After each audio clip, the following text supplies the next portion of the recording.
Kabupaten Indragiri Hilir, Provinsi Riau. Bisa dicapai dengan 6 jam perjalanan darat dari ibu kota Provinsi Riau, Pekanbaru. 11.000 hektar wilayah ini dihuni warga suku Duanu yang dulu dikenal sebagai suku laut atau suku nelayan. Di tahun 1990-an, sebagian besar warga suku Duanu tinggal di atas sampan-sampan, berpindah dari satu tempat ke tempat lain. Cara hidup di atas sampan sulit berganti. Di masa itu, tokoh-tokoh tua suku ini juga tidak ingin berubah.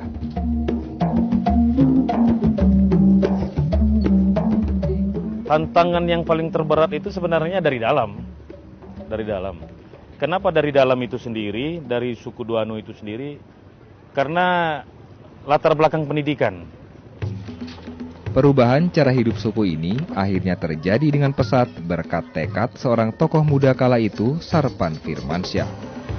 Karena sangat susah itu kan untuk merubah tradisi orang suku Duanu itu yang tadinya hidup di air, di perahu-perahu. Kita coba direlokasi mereka untuk hidup di daratan dengan relokasi rumah. Agak berat pertamanya, tapi dengan dibantu oleh Sarpan ini dengan cara dia, mungkin seperti kebiasaan tradisi dari suku Duanu itu, penerimaannya lebih bagus. Dengan dorongan Sarpan yang belakangan didaulat menjadi kepala suku, sekitar 15 ribuan warga suku laut mulai belajar hidup di darat. Sekarang ini dengan seringnya diberi motivasi, diarahkan untuk bisa tinggal ke darat, maka sekarang ini hampir sudah tidak ada lagi, kalau ada pun satu-satu saja lagi. Bukan tanpa alasan, Sarpan minta warga suku Duanu pindah ke darat. Sarpan yakin generasi muda suku Duanu akan lebih mudah mendapat pendidikan layak dengan tinggal di daratan.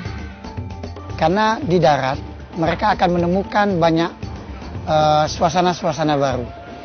Misalnya mereka bisa menyekolahkan anaknya dan lain sebagainya. Upaya Sarpan, seorang sarjana jurusan Teknologi Perikanan Fakultas Perikanan Universitas Riau, tidak sia-sia. Sarpan ini sudah sarjana ya. Nah, ini memberi motivasi sehingga suku yang lain daripada masyarakat Sulawesi termotivasi untuk meningkatkan pendidikannya sampai mencapai gelar sarjana. Biaya-biaya dikumpul-kumpulkan dia dengan uang-uang pribadinya, kita buatkan sekolah sekarang PAUD, mulai sekarang sudah PAUD, ada TK sudah ada, SD, SMP sudah sekolah, bahkan sampai sekarang ini sudah banyak masyarakat kita ini yang sudah kuliah. Sarpan telah jadi panutan bagi kalangan muda suku Duanu. Kini banyak warga suku Duanu menoleh pada pendidikan sebagai sarana meningkatkan kualitas hidup.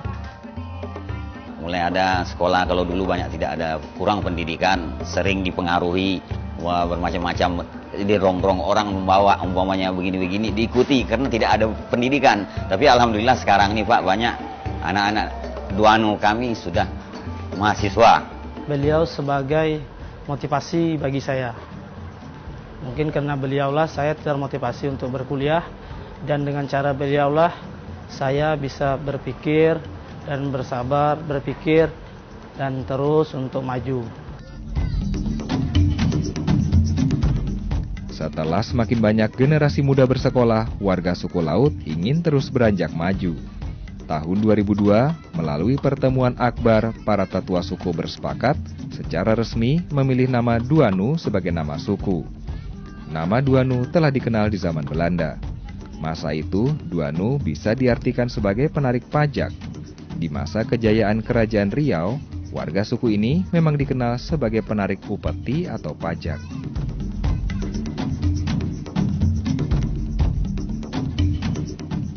Dengan dukungan warga berpendidikan, berbagai kegiatan besar lebih mudah dilaksanakan. Budaya asli suku Duanu menongkah misalnya, yaitu mencari kerang di lumpur menggunakan papan luncur, kini diakui luas dan meraih rekor di tahun 2008 sebagai tradisi jenis ini dengan peserta terbanyak. Kepemimpinan Sarpan sekarang juga dikenal di luar suku Duanu. Dan itu ada suku lain kadang-kadang, terutama di lingkungan rumah beliau, tetangga-tetangga beliau, kalau ada bermasalah-masalah, ini tetap saudara Sarpan ini diminta ini untuk macam mana menyelesaikan dan lain sebagainya. Dedikasi Sarpan untuk suku Duanu didukung penuh keluarga, istri dan 5 orang anaknya. Langkah Sarpan sebagai kepala suku Duanu belum berhenti. Mimpi Sarpan, seluruh warga suku Duanu terus bergerak maju. Bagaimana ke depannya masyarakat Duanu ini bisa sejahtera, ekonominya bisa baik, tingkat pendidikan anak-anaknya juga cukup baik.